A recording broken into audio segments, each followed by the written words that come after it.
Otuala kunima sikona no lokao Kamana Owuna kuna cholichi bukunonon Ayaraba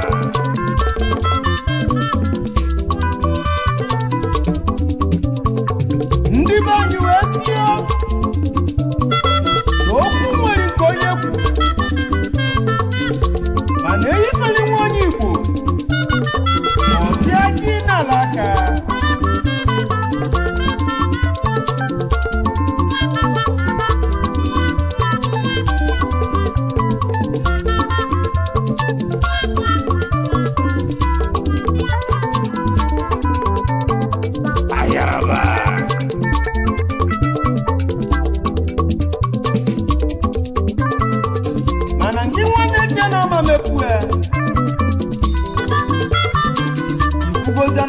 Kweligo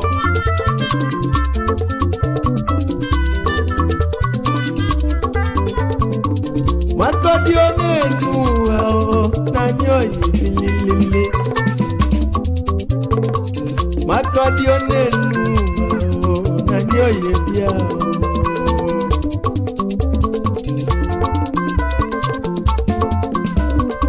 Nezianu samuweze akwoto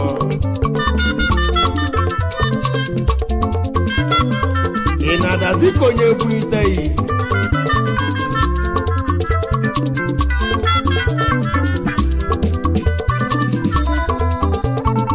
Ayaraba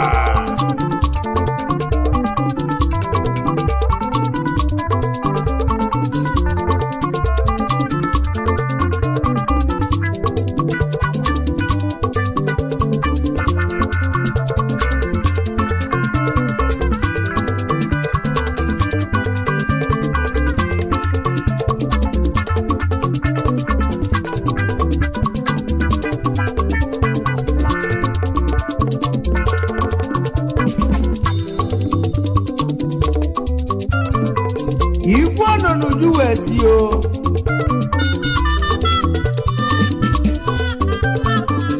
No wulu newe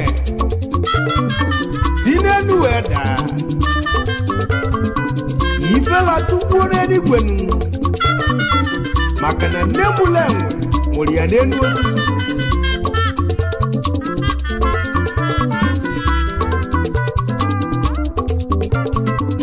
maka dị n'elu ụwa n'anya oyibo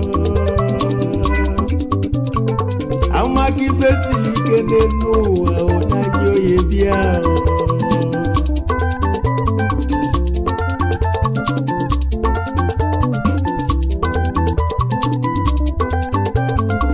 nna m n'owuwe sio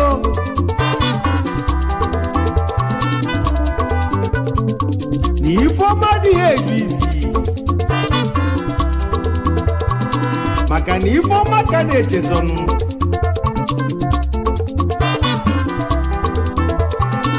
ya ka anyị ji asị na ọ ga-amaghọ mmadụ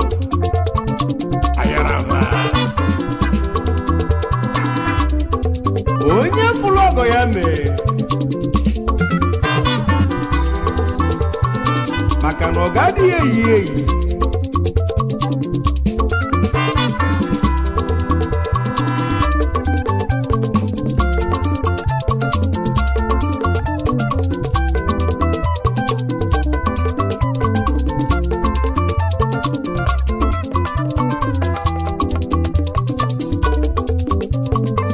maka dị n'elu ụwa anya oyibo maka dị n'elu ụwa anya oyibo anya oyibo anya oyibo anya oyibo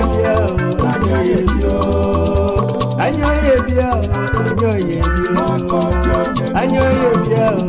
oyibo anya oyibo anya oyibo anya oyibo anya oyibo anya oyibo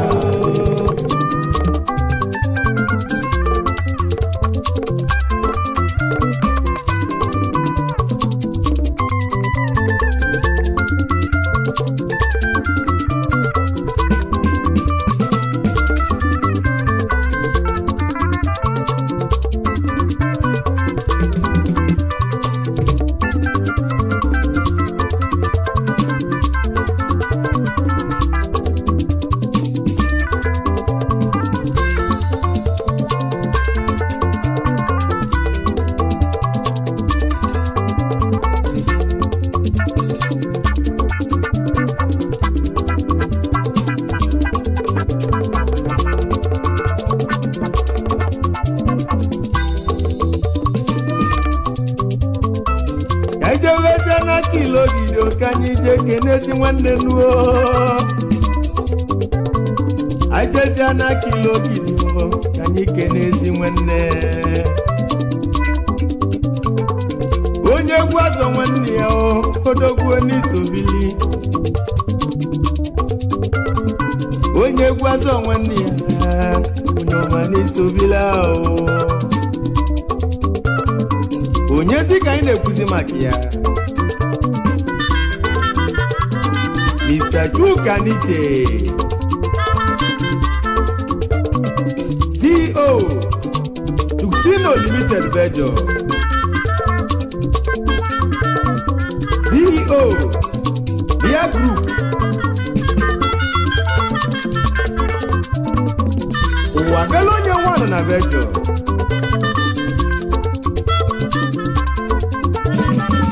onye egwu azọ nwanne ya wọnọkwa kilo ogidi nwa all over the nature motos n'Ọnịcha na Ọgbalu kona konche the mint drink osimiri Ọgbalu ọchịọra ọmaka eze kpokowe nwanne papa ejimena Bejo ya na ezigbo lọlị ya Mrs.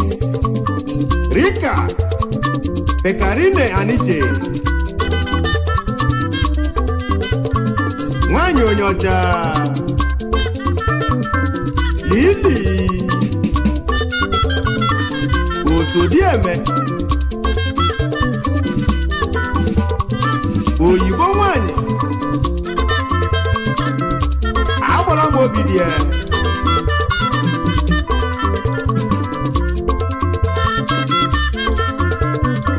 ya na ezigbo nne ya Mrs. Cordelia Ndalianiche Ifeọma dị n'ụkwa ogelisila obi ya nụrụ ofu di Ndalimego nwunye ọlụba dị n'echo nne m ụlọ ọmụmụ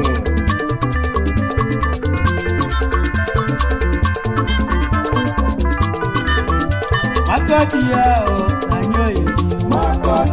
anyoye bia anyoye bia anyoye bia anyoye bia anyoye bia anyoye bia Makodia nenuwa anyoye bia anyoye bia anyoye bia Makodia nenuwa anyoye bia anyoye bia anyoye bia